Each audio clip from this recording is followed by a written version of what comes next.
Hello, hello, hello, everybody. There Hey, we Caty. are, Adrian and myself. Hi, Adrian. Great that you are here. Hey, Caty, great to be here. Nice to see you. Yes. So we're going to talk about relations and, in general, investments. But of course, also the link between the both of them. And I just like to know from the people who are watching, do you know anything about investments? Do you want to know anything about investments? I do, because I think it's very important that in a relationship you invest, of course, but also in the money part. So that's why Adrian and I joined up, because Adrian is a specialist about money. I'm not so much, so I learn a lot from Adrian, I hope, in this meeting. So Adrian is a stock trader, but is also in investments, and we don't dive too deep in it, because then I don't understand it anymore. Let's see how we go along. And so let's start with a question, Adrian, about investment in general. What does it mean for you, and how do you, how long did you, perhaps you can introduce yourself a little bit about it. Sure. Okay. I mean, let me give you a quick background, because one of the things I want to stress in this is a lot of people and a lot of couples are scared about money. Now, you may not be consciously scared, but there is a hesitancy to talk about money and finances and investment in society in general. Yes. And one of my missions in my training business, so I teach stock trading, and I've been doing that for several years now. One of my missions is to really help people get through that stigma and that fear, so that they can face their investments and take action and be empowered. And that's true for individuals, but it's also really, really important for couples. So because generally everyone comes to a relationship with a money blueprint, with different beliefs about money and investment and different levels of risk tolerance. And it's very challenging to be able to align two people on something as emotionally charged as money. And so I hope today what we're going to be able to do is tackle a lot of that, and at least start that journey. So let me step back a little bit and just tell you a little bit about my journey. So I've been trading stocks now for 15 years, and I started very small, basically with a dream that I didn't want to work forever. I just wanted to be free. I saw what my dad did early in his career, and he just worked his guts out. And he was a slave to the corporate machine. He traveled all of the time. He was always away. Whenever he was at home, he was working hard, up late, and short-tempered and frustrated, and all of those things. And so I saw early on that the lack of financial freedom was a problem in life. Now, it wasn't a problem for my parents' relationship. My parents had an amazing relationship, which I absolutely aspire to replicate and to build on. But I could still see that there was tension and issues because there was a lack of financial freedom. So early on, 15 years ago, I decided that wasn't going to be me. So I started learning to invest, and I basically fumbled my way around for about 3 years, just trying different things, losing money, up and down, up and down, up and down, not really getting anywhere. And then, one day I stumbled across this book which changed everything for me. And I won't bore you with the details of the book, but basically what it was is a series of interviews with a whole bunch of different investors, in fact, traders. And what I learned was all of those amazingly successful people had their own method which fit their personality and their objectives. And the great thing about that is they were all at peace. They all found it easy, and they could make their decisions like in flow. And so you could just see in their words and in their interviews, they just loved it, right? And so I realized at that point that if I was to be successful, I had to have that too. I had to find my method, the approach that fit my personality and the lifestyle I wanted. And that became my journey. As soon as I found a method that suited me, that fit my personality, fit my lifestyle, fit my objectives, it all became easy. The stress came out of the money conversation. Does that make sense? Yeah, it does. And it actually is the same in relationships, of course. Right. Yeah, because when you have the same values and you have the same, or you have objections, but you align them, then the relationship can grow and flow, just as the same as you said about the money. Yeah, cool. Absolutely. And if we just tie the money and the relationships piece together, I've taught countless traders. I've helped hundreds of people with their financial decisions and their trading decisions and trading strategies.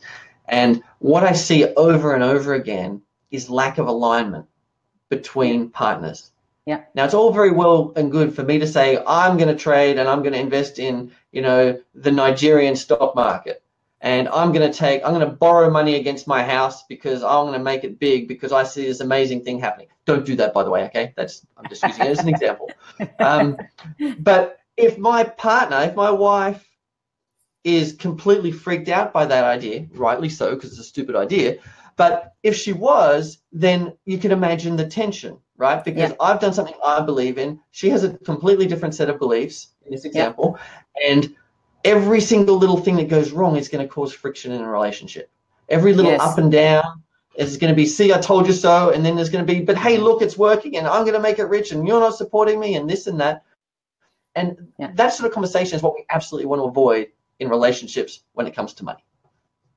Yeah, that's very cool because I just see it in my coaching sessions that money is a big item, talking about money at least, and what you said, objections, but also the blueprint we have there. And sex is one, of course, and the children. Those are three very hot topics. And depends on yourself and your blueprint and what you learned so far. So how did you get aligned there? Did you had a system, or did you just talk about it, or what is it what you did there with your, for instance, in your partner relationship? How did you find your blueprint?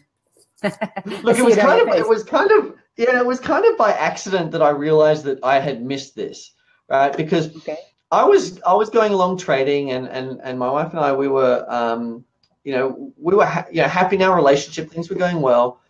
And I was being pretty conservative in my trading, and I got to a point where I wanted to increase my risk just a little bit. I just wanted to be a little more aggressive, but still, I'm a pretty conservative kind of investor. My risk of exploding and losing everything is very, very low.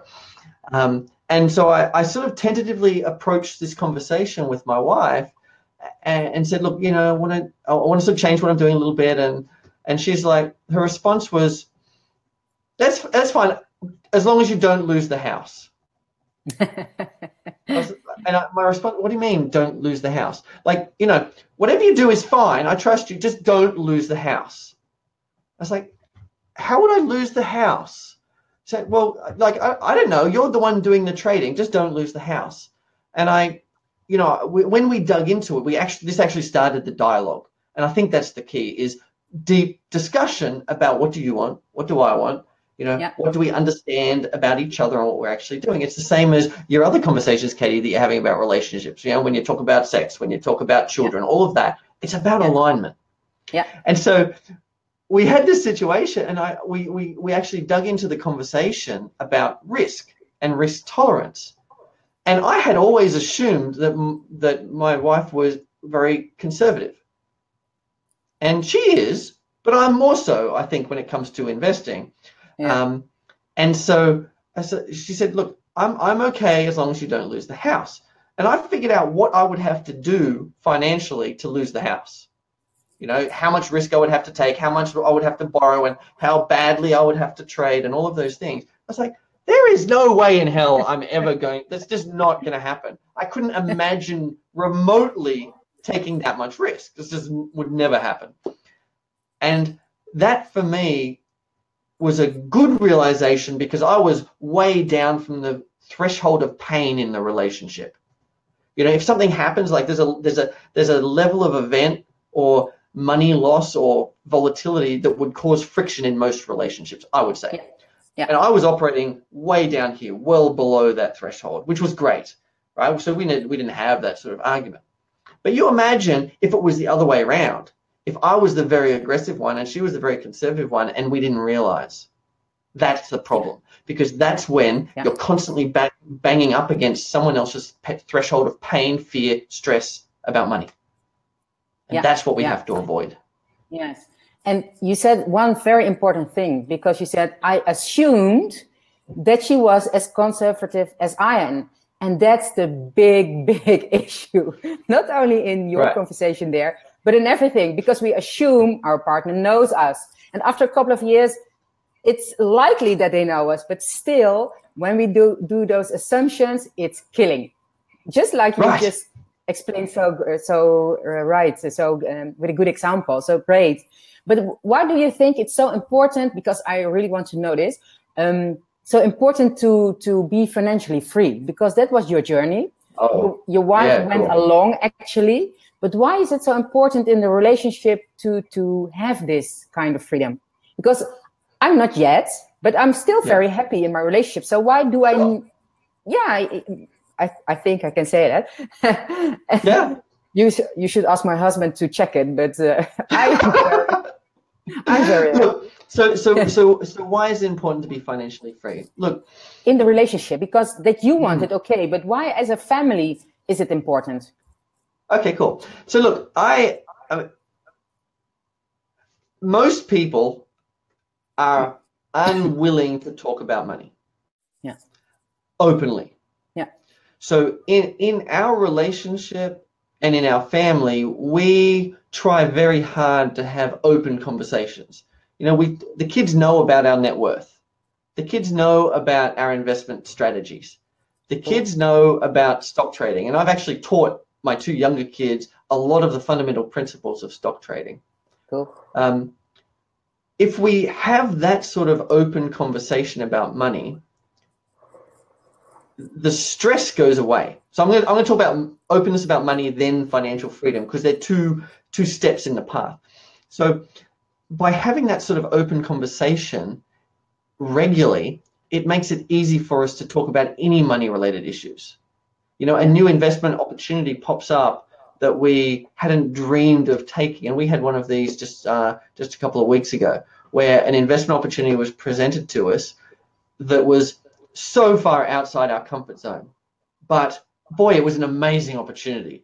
And so we had the conversation, we agreed, look, let's dig into it and see if we can make it work. See if we can get the finance done, see if we can get the deal. It was a big property development project.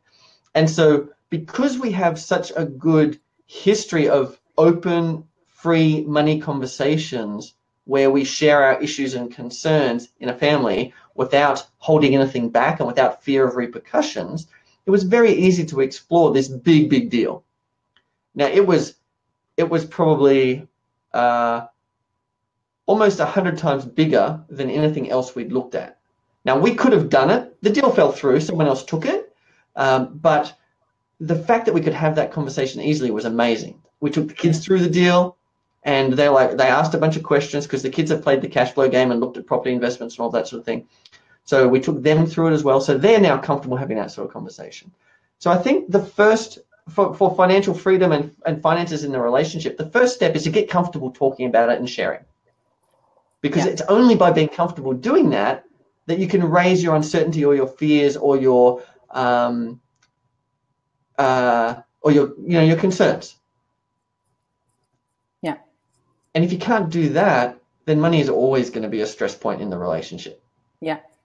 I would say the first step is to deal with that. Get comfortable discussing it. I mean, it's money is just money, you know. It's just little bits of metal or paper or plastic. It's not a big deal. It's what we make it mean. Yeah, it's the worth we give it. Right.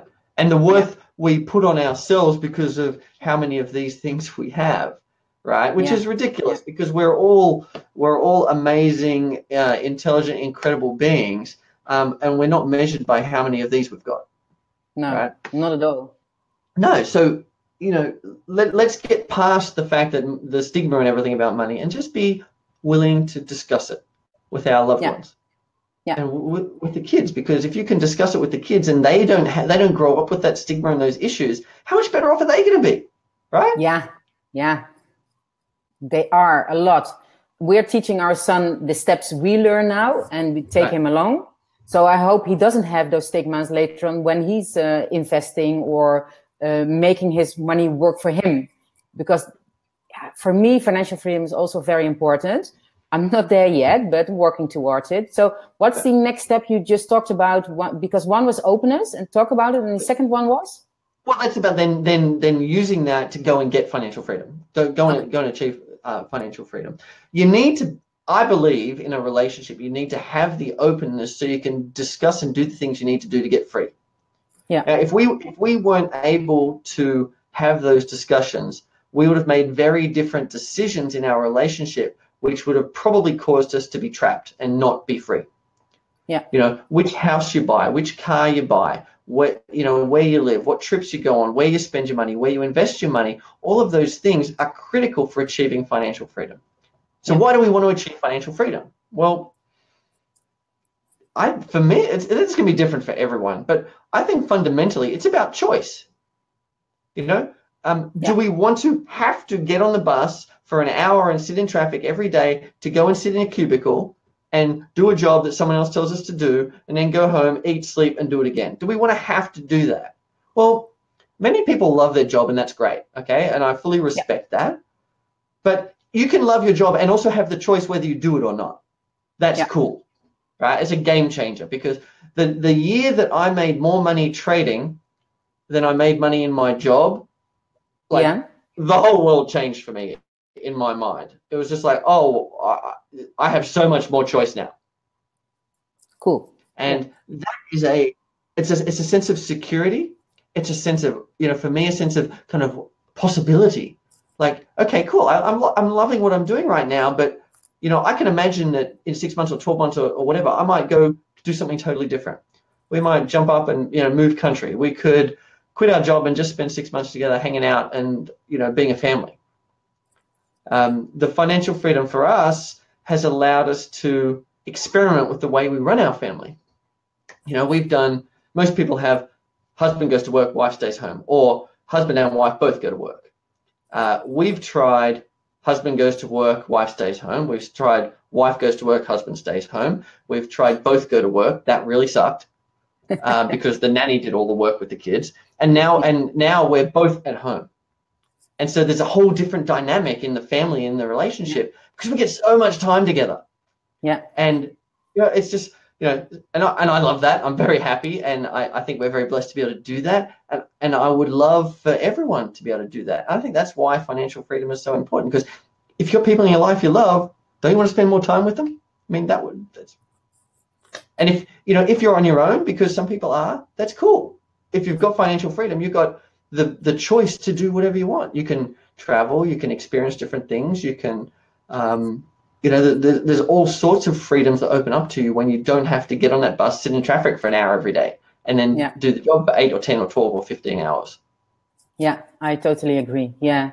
I love this freedom that I can choose every day where I want to work, what work I want to do, with whom I want to do it, etc., etc. So that's the freedom I already have. The financial freedom is something next.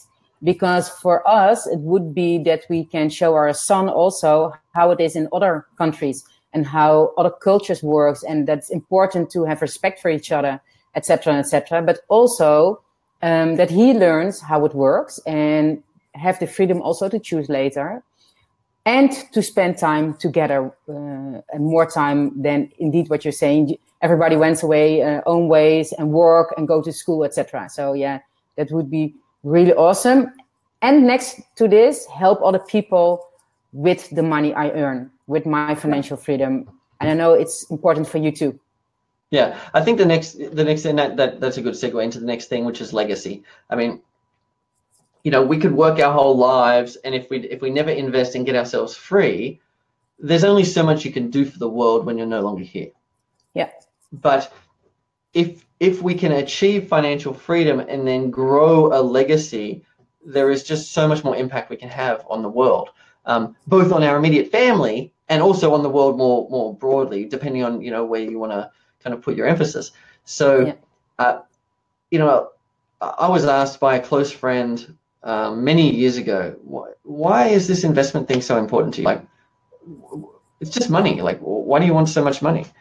And she was my friend was very much into social causes and volunteering and helping people and all of that.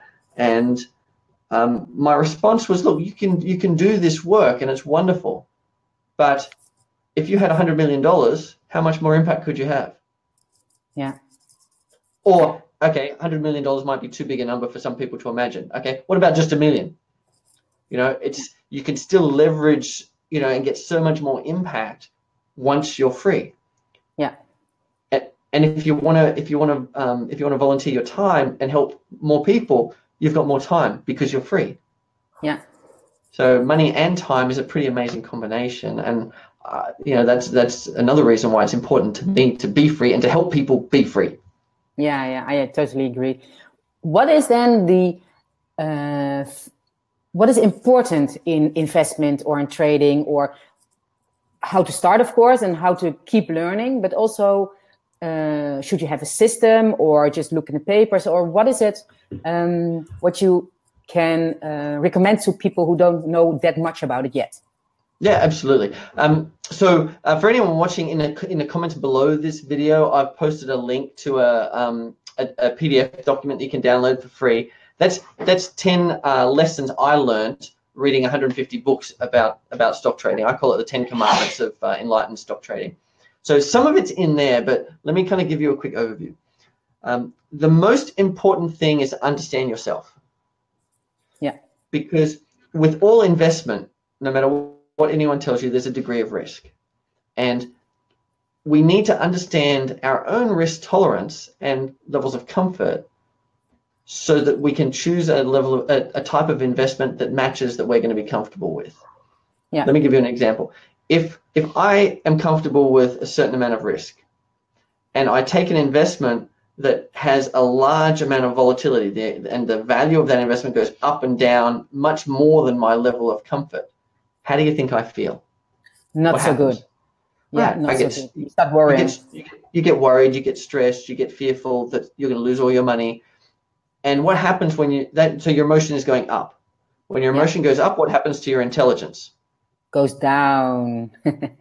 That's the same as in the relationships also. Of course. If we're fighting in our relationship, we say the most stupid things. We don't say the most intelligent things. No, right? Not at all. And if we're fighting in our relationship about money, it's even worse. Because we're emotionally charged about money and we've got the relationship stress, right? So the first thing is understand yourself. Yeah. And when I teach stock trading, one of the first exercises I go through is a game to help people understand their risk tolerance. Okay. Now, the mistake a lot of people make is that they do it for just themselves. Yeah. Now, Katie, if I was to teach you how to make money trading stocks, which I could certainly do, and I only talk to you and you only think about you, we've missed a very critical part of the equation. What is it? Yes. My partner. Your partner, right. Yes. So not only do you need to understand your own kind of risk profile and objectives, but also your partner's, because we need to come to some sort of match that will help keep the relationship, the family unit, comfortable. Yeah. Now, it's not about being complacent or about taking no risk, but it's about making sure that no one is freaking out and no one's emotion and fear is out of control, because as soon as that happens, the couple starts making bad financial decisions. Yeah. And if that happens, you're never going to get free, ever. Yeah, yeah. Cool. So first step, get awareness and comfort with your own level of risk tolerance and objectives, and with your partners. Make sure that you can, form a set of objectives that is right for you as a couple, not just for you individually. Make sense? Yes, it does. Cool. The second step is to find an investment strategy that you want to learn. Now, a lot of people think, well, my wife isn't interested in shares, or my husband isn't interested in shares, or, I don't like property. My wife wants to do property. Like, you don't need to necessarily align on the vehicle, I don't believe. Okay. But you do need to, someone needs to take the lead and do it, and the other needs to trust. Yeah. Now, part of that trust is having clear, open, honest communication and being aligned on your objectives and your risk tolerance. Yeah. So if one person wants to trade shares and the other person isn't interested in trading shares, this is the case for me. Yeah, Stephanie, my wife, knows all about what I do, but would never do it for herself if I wasn't around. So I do the share trading. I communicate with her about how it's going and what my strategy is and where my risk is and all of that. And, you know, she asks questions to get comfortable and I continue on. Yeah. But the share trading is my passion. It doesn't have to be her passion. No. I can help us get free by doing something that I want to learn and keeping her informed and in the loop and having the discussion. We don't both have to do it. But she's great at it and interested in other things. So she will focus more on property. I would focus more on shares, for instance. Yeah. Yeah. And you know, we both do a little bit of each, but you know, someone has to drive each piece. Yeah. And part of it is the discussion about who's going to do it. And yeah. you know, it's no good trying to do something that you hate because you're never going to do it consistently. No, but that's also the same in the rest of the relationship. Some people like doing the garden, for instance.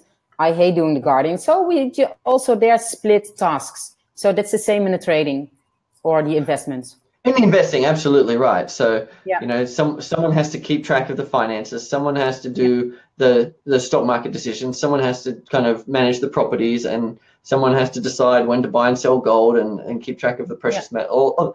Like whatever you do, it can be divided up between you, but there needs to be a meeting of the minds, a conversation regularly to check in on how it's all going, because it's important for the family unit that, you know, everyone understands what's going on.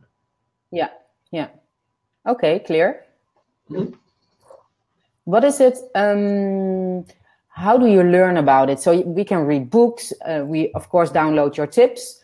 And then where to start? Good. Do you need a lot of money? That's my blueprint. You need a lot of money to make investments. Ah, yeah, right. And look, that's so common as well. Okay, where to start? The first thing is to start with your own education.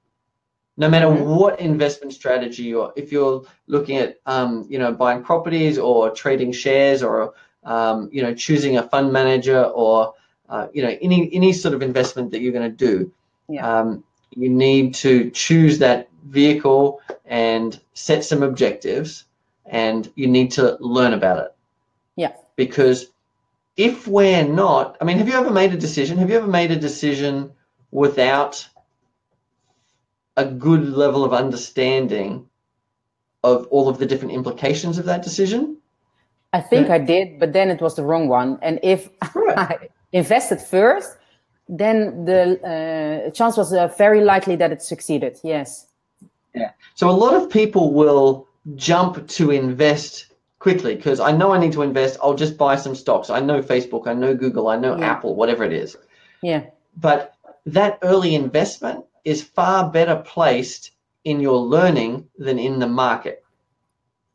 Yeah. I would much rather see someone buy some books, study a course, get a mentor, get some coaching to learn the foundational principles so they can then launch with confidence. Yeah. Because if you don't make that investment in your learning education first, you're going to launch in all excited, all enthusiastic about you're going to be a millionaire next week, and then you start losing money and you wonder what happened.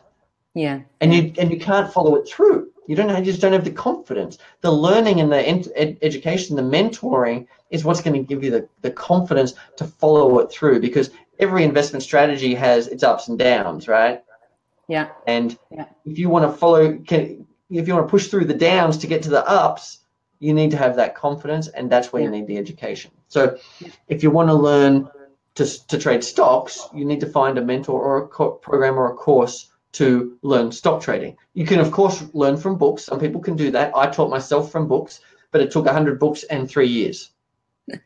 And I wouldn't, that's like a fate worse than death for most people. So I don't recommend people do that. It's cheaper and quicker to just do a course and get some mentoring. Yeah. But some people like to learn themselves through books, and that's fine. But for me, one of the big principles to think about for financial freedom is opportunity cost. I could spend 5 years learning it myself, and that'd be amazing. I'd feel pretty good about myself, but it's 5 years. You know, if I spent 6 months learning under someone's coaching or by doing a program or a course, then I've got 4.5 years to invest. I'm going to be way ahead compared to if I'd spent 5 years trying to teach myself. Yeah, I agree. I agree. So, you know, how to do it, you know, I would suggest people choose a vehicle, property, real estate, commodities, whatever it is, and then start to educate yourself. Do a bit of reading to find the areas within that you're particularly interested in. And then once you know where you want to focus, go deep and learn that, and then start. Yeah. Yeah. Okay, cool. But then still you need a lot of money, Adrian, isn't it? Right. I forgot about that piece. So look, I think that's a common perspective. But I would say it's never too early to start, because you can, if you start investing in your knowledge and education about financial freedom and investing now, once you've got a strategy that you're comfortable with, that you understand, how much easier is it going to be to find that money in your life to put into that strategy and to invest in it, because you've got the confidence, right? Yeah. Contrast that to the person who doesn't do any training or learning or education, doesn't have any confidence, wants to invest. It's very easy to say, oh, I want to buy a property. Well, I need heaps of money to do that. So I'll do it later when I've got a pay rise, when I get a big bonus check from my boss, when I get an inheritance, when something else happens externally. So, but the education is cheap, typically. I mean, you know, you may have to spend a few $1,000s to learn. That's fine, but it's cheap compared to what you're risking being uneducated, and it's cheap because by doing the learning, you can get the confidence to go find the money to invest. I mean, I started trading with very little money, just $7,500. And as soon as I was confident, I was very easily able to change my lifestyle, to save more money, to put more money into my trading account, to make it grow faster. Because I had that confidence. So you had the mindset that you knew that it was going worthwhile. You learned already about it. And then you saw the importance of putting money away or aside for that part. Right. So I worked very, very hard early in my career to put money aside, to save money to invest with, to get free, because that was my objective.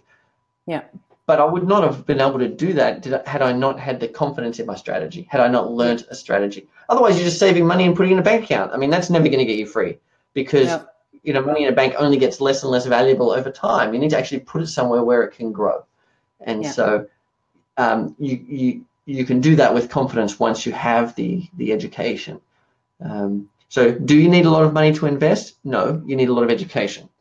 You need to invest in your education so that you can then find the money, because you can trade with very little money. I mean, you can open an account and trade, you know, Forex or CFDs or anything, you know, a few different instruments with a few $100s if that's all you had.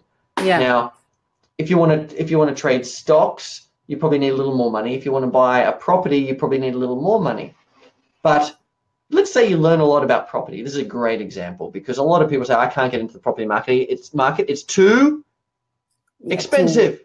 Too expensive, yes. Right, it's too much money. Right. But did you realize that if you had the knowledge to go and find a good deal, and you came to someone who has money with that deal, you could split that deal with them, or you can sell them the deal. So you can invest without having any money if you have the knowledge. So I think it's a tempting excuse. I don't have any money, how can I invest? But everyone can invest in their education and learning. And everyone can start having money conversations to open this up in the household. And those two things, that will change the game. I totally get it now. So I just have to start investing in my learning there. And the same as I do in relationships, I learned there heaps. So I start doing that in investing too. And then I get the confidence. And then actually, everything you're talking about, the blueprint actually about talking with each other, the openness, the trust, the confidence you need in yourself. Actually, that is the same blueprint as you need in relationships in total. Right. Completely the same, actually. Yeah. I like that very much. And I never realized that. For me, it's in relationships, it's very clear. I also see it in business.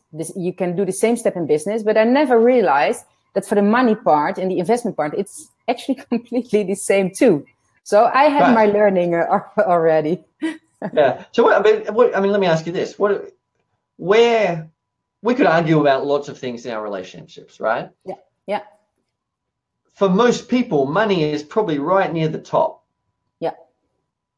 Why? True. Why is that? Because the same as children and sex, they feel that they are they have to justify themselves in their actions, in what they are doing, because it's so loaded with emotions, and they're afraid of the attack of the other persons on them. So they already start to attack first, so that they don't get hurt. Right. But if you do that, at the end, both get hurt, actually, but okay. So I think it's because of all the emotions attached to it and everything we learned in the past about it. Right. You agree? Or do you see it different? No, I absolutely agree. And, you imagine if you could take all of that charge out of the money conversation, if you could just talk freely about what you want to do, where you want to invest, what your fears are, what your concerns are, and get that from your partner, and then come to an alignment. Eliminating the money stress goes a long way towards improving a relationship. Yes.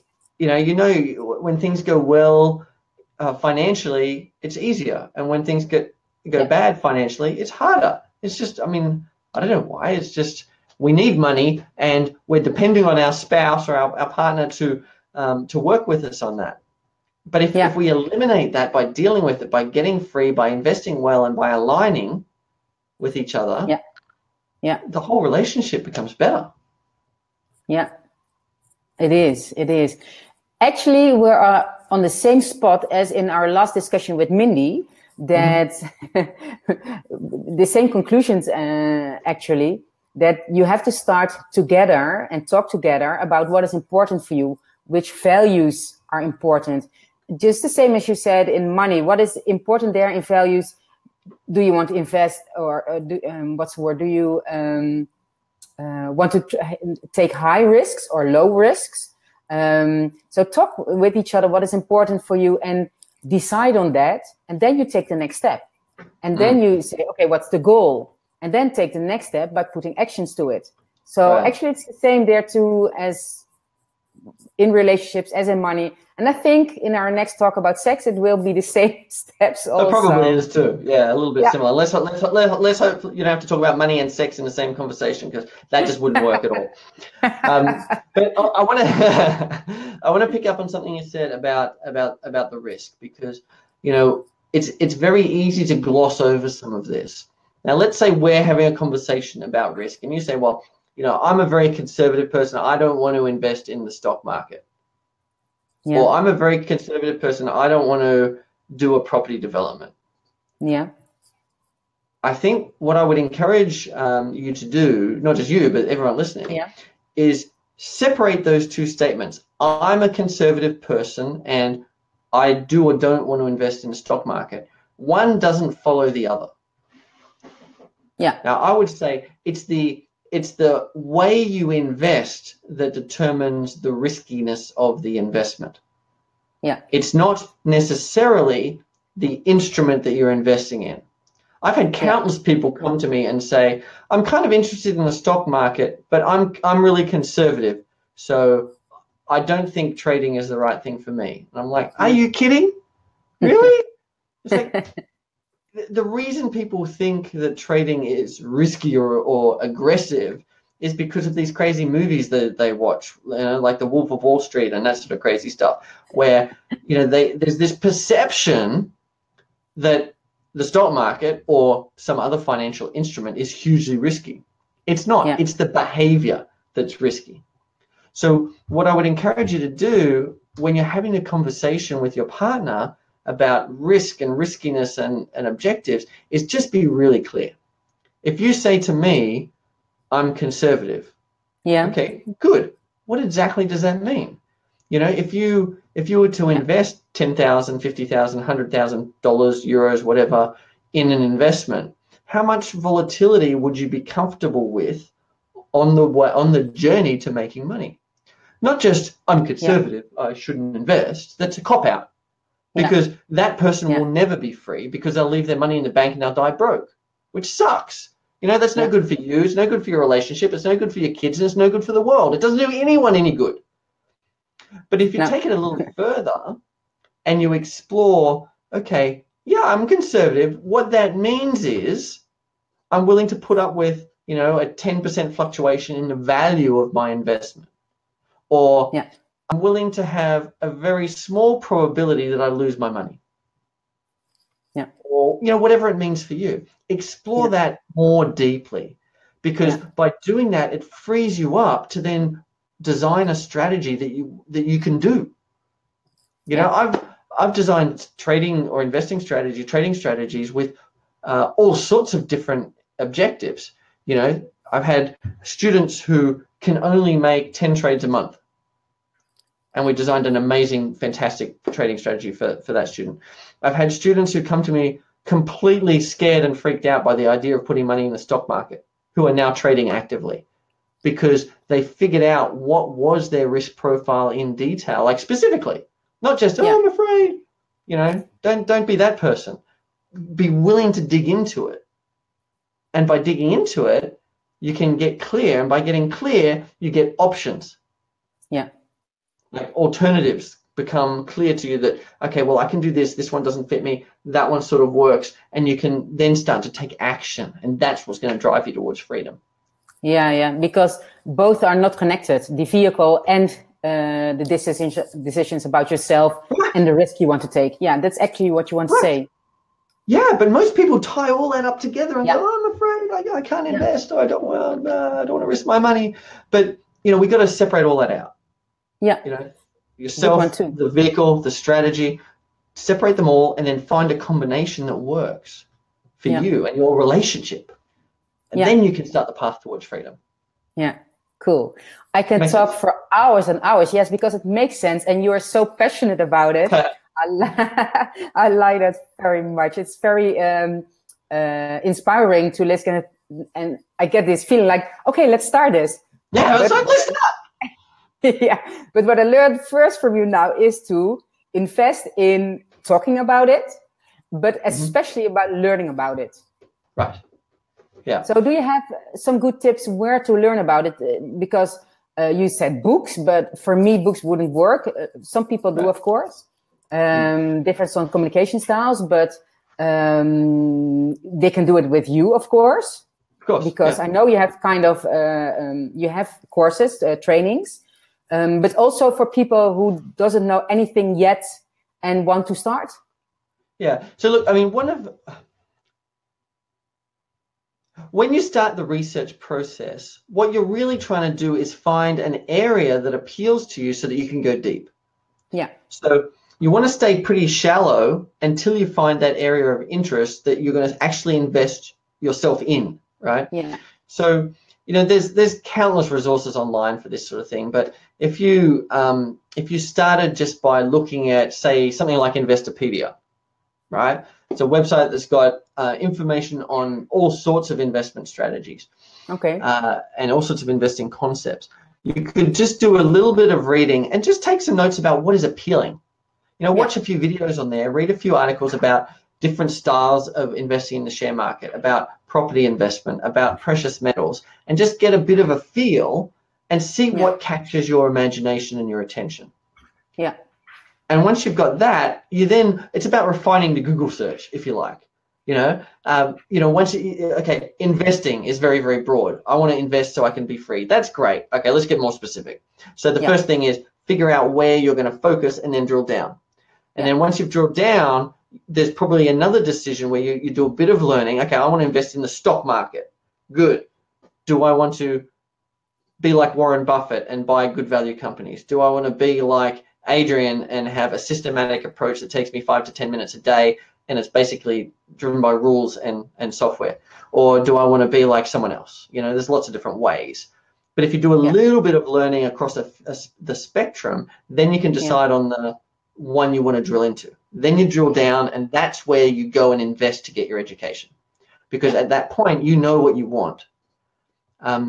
One of the things that I see often, which really upsets me about the financial education market, is people will go to a seminar and they'll see someone speak who is, teaching trading or teaching property, and they'll, get all hyped up and excited. They'll spend their $2,000, $3,000, $4,000 on that course, and they'll get to the course and it's completely not what they need, because they haven't done a little bit of research themselves to understand the spectrum. They've just been enamored by this guru on stage.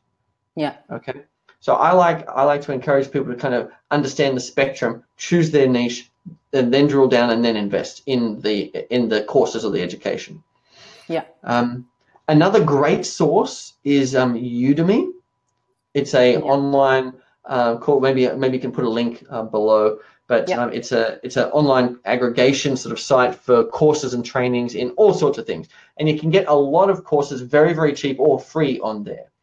And, if you get a cheap introductory course and you get into it and you hate it, it's a pretty good deal that it's not worth investing $5,000 in a deeper course on that topic, right? Because you're going to hate it. Yeah.